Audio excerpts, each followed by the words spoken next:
तुम युद्ध ही करना चाहते हो अवश्य, परंतु तुम्हें ये नहीं मालूम है द्वारिकाधीश। अरे द्वारिकाधीश जरा सोचो और विचार करो। तुम समर का काम नहीं जानते हो, इसलिए तत्काल यहाँ से वापस चले जाओ। भोलेनाथ, हमें लगता है अब बातों से काम नहीं चलाना चाहिए। अगर आप बादशाह की तरफ से युद्ध करने के लिए ही आए हो तो मैं भी विवश हूँ। आप युद्ध करें, युद्ध के लिए तत्पर हो जाए। अरे द्वारिकाधीश, तुम्हें मालूम नहीं है, जरा अपने मन की बात सोचो और जो कर्तव्य तुम्हारे में है उस कर्तव्य के बारे में। यानी मैं कुछ नहीं जानता हूँ।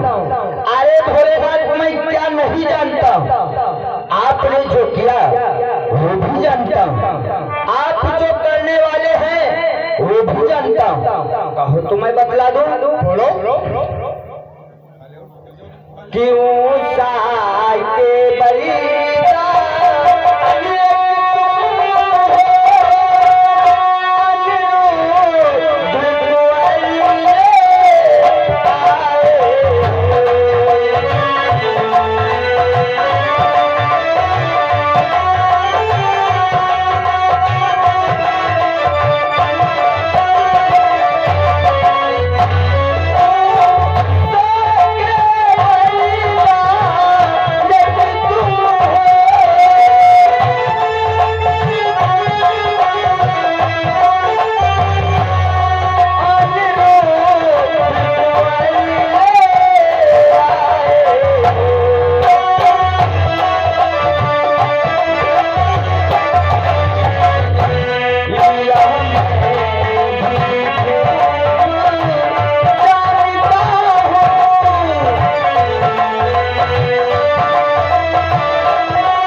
सोचते होंगे कि जो मैं कर रहा हूँ वो कन्हैया कुछ नहीं जानता।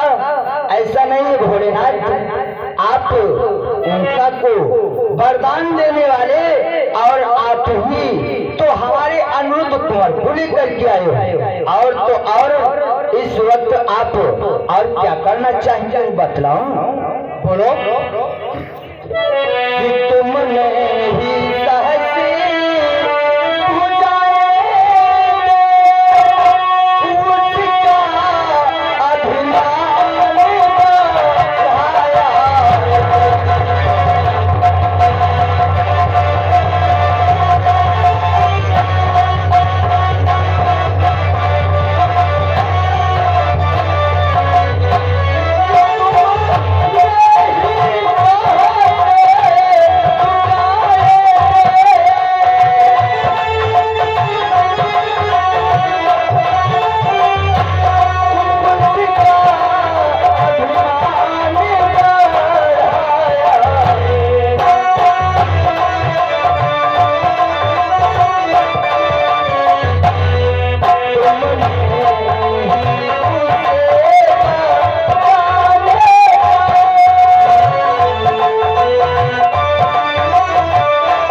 वरदान दे करके साहस भुजाएं प्राप्त आपने ही किया है और आपके ही द्वारा वो वरदानी बना जो कि अत्यंत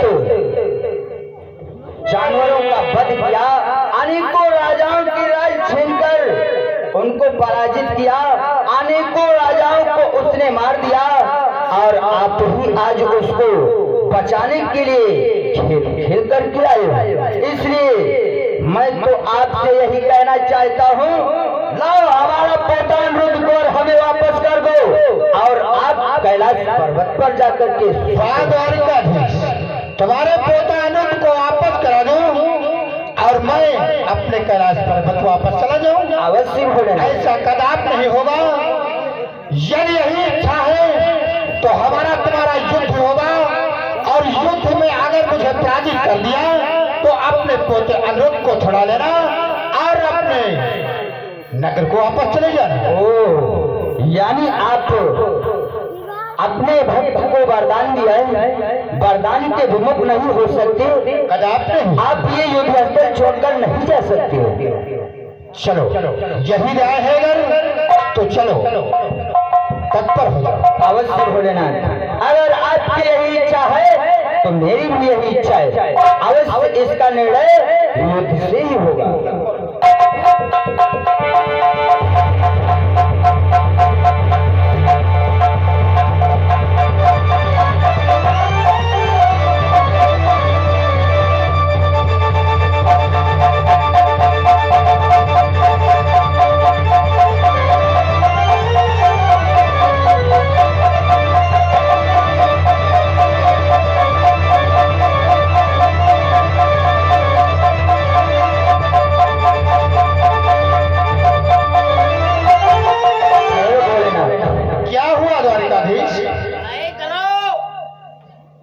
मैं आपको कुछ पिछली बातों को बतलाना चाहता हूँ। अरे वो कौन सी पिछली बात है द्वारिकाधीश? भोलेनाथ, जरा याद करो उस समय की, उस क्षण की जिस क्षण आपका भक्त भस्मासुर आपकी तपस्या किया था।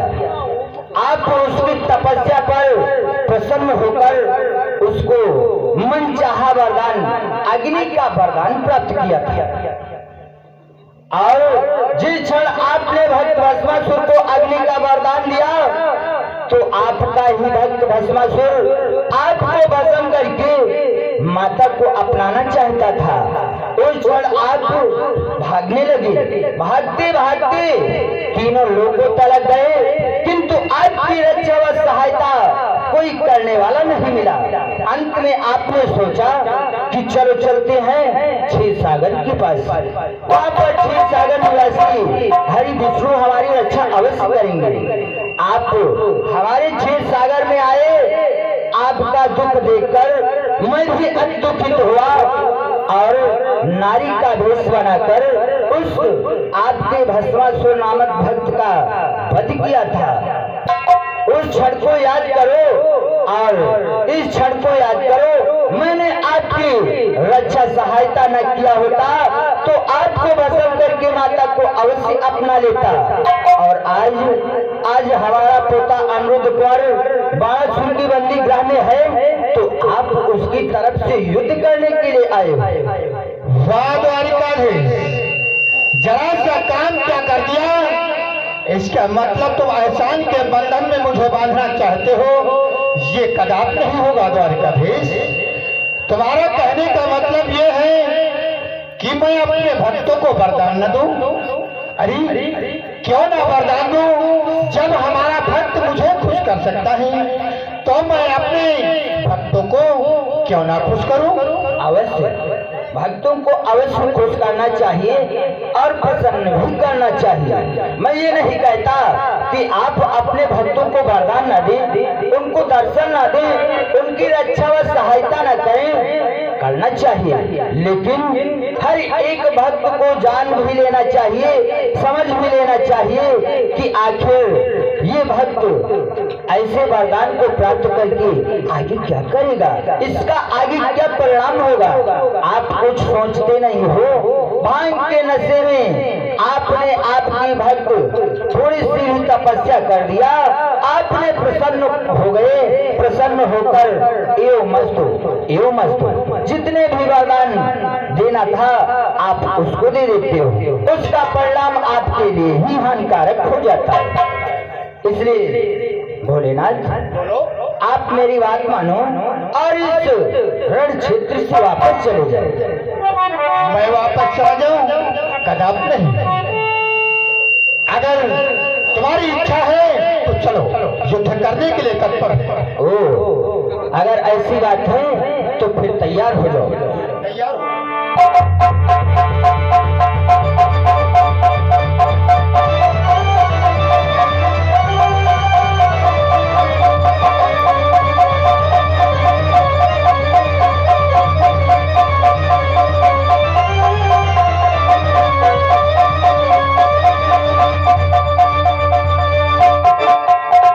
भोलेनाथ आज क्या हुआ द्वारकाधीश?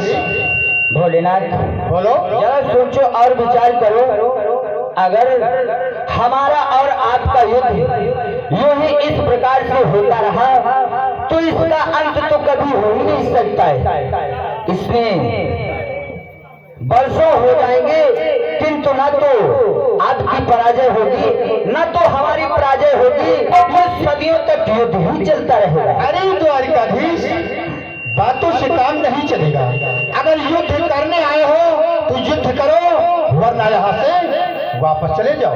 और भोलेनाथ फिर जरा सोचो और विचार करो, आपका भक्त बाणासुर है, उसको आपने वरदान दिया है जो कि वरदानों के द्वारा वो अभिमान एवं अहंकार हो गया है, उसका अभिमान भी तो आपको चोर करना है भोलेनाथ। अरे द्वारकाधीश, इस बात को मैं भूल ही गया था। ये बात तो हमारे दिमाग से बिल्कुल उतर गई थी। द्वारकाधीश, अगर हमारा तुम्हारा युद्ध चलता रहेगा तो ठीक कहते हो, उस बाणासुर के अपमान का क्या होगा और उसकी भुजाओं की खुजलाहट कैसे शांत होगी? सत्य कहते हो भोलेनाथ, इसलिए मैं आपसे एक निवेदन करना चाहता हूँ। क्या कहना चाहते हो? बोलो।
इसलिए आप ही अपने द्वारा लीला रचे जिससे इस कहानी का अंत हो और आप जो भी चाहेंगे उसमें ये श्याम अवश्य स्वीकार करता है। द्वारिकाधीश, यदि ऐसी बात है तो मैं तुम्हें एक उपाय बतलाता हूँ। कहिए भोलेनाथ। द्वारिकाधीश, अपने धनुष बाण अपने हाथों में उठाओ और हमारे शरीर के ऊपर आलस बाण का प्रयोग करो। जब तुम आलस बाण का प्रयोग करोगे तो मैं आलस में हो जाऊंगा और जब मैं आलस में हो जाऊंगा तो युद्ध नहीं कर सकूंगा। इसी बीच में बाणासुर से अपना बदला भी ले लेना और अपने पोते अनिरुद्ध को छुड़ा लेना। आपके मुखार बिंदु से बताए हुए वचनों का पालन ही घनश्याम अवश्य करेगा। मैं आप पर आलस्य बाण का प्रयोग करता हूँ।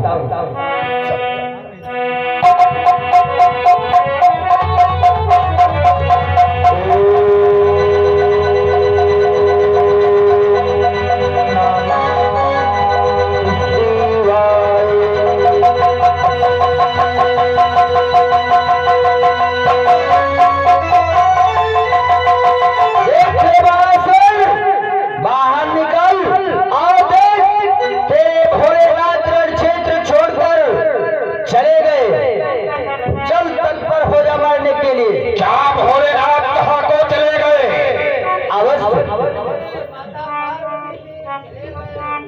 भोलेनाथ रणस्थल को छोड़कर निकल गए और मैं रण करूंगा। चलो तैयार हो जाओ। चलो तत्पर हो जा।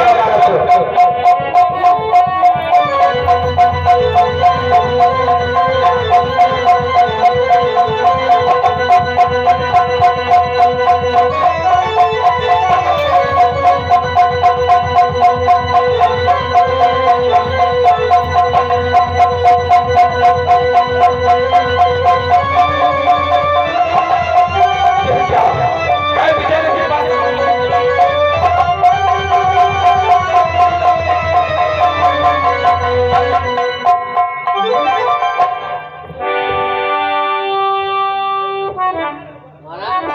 मुझे खजूरी कम पड़ी। ये सब क्या? मेरी बाहों की खुजलाहट पता नहीं कहाँ को चली गई है। भगवान खजूरी कहे जो है कम कहीं बड़ा सुर ठीक कटवा रहा हूँ। क्या कहना चाहिए? जो कुछ मुझसे गलती हुई है, मुझसे भूल हुई है, उसके लिए मैं क्षमा चाहता हूँ। अवश्य हमारे हे बाणासुर, आज अचानक आप युद्ध करते करते जानते हो आपने क्या किया है? क्या किया है भगवान? कि है महावीर है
पराशर, हर तरह तुम्हारे आपको मालूम होना चाहिए, जो भगवान भोलेनाथ का भक्त होता है वो मुझे अपने प्राणों से भी ज्यादा प्यारा होता है।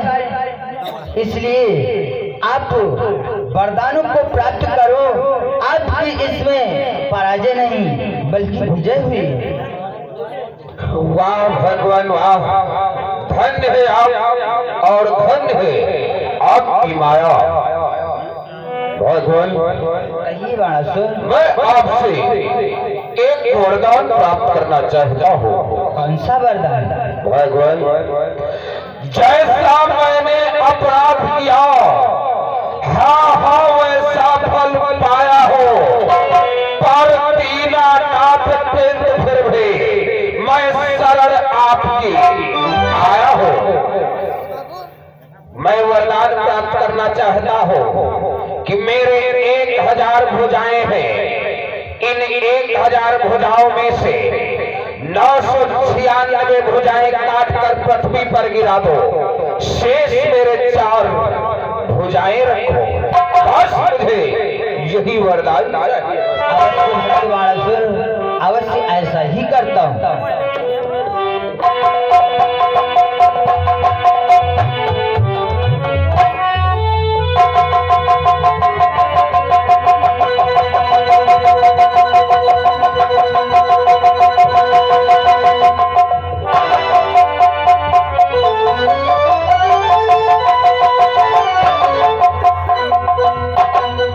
अब थोड़ी भगवान लकड़ी काट दो, जाड़े में बड़ा परेशानी हुई।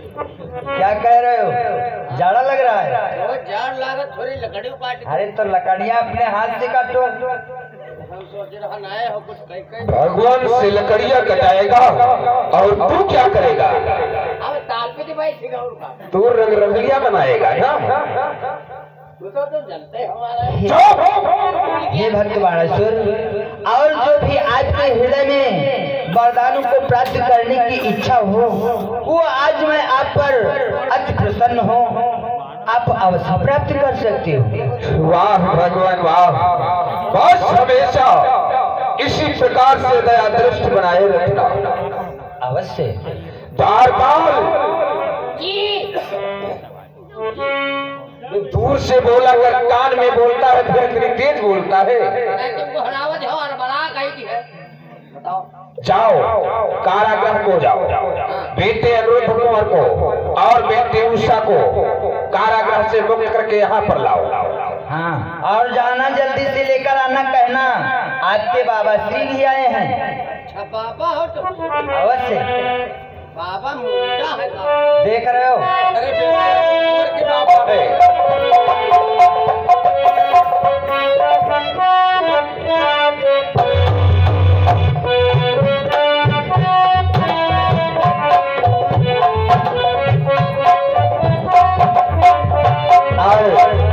हे भक्त बाणासुर, आपको तो मालूम होना चाहिए कि आखिर मैं भाव का ही तो भूखा रहता हूँ। सत्य कहते हो भगवान।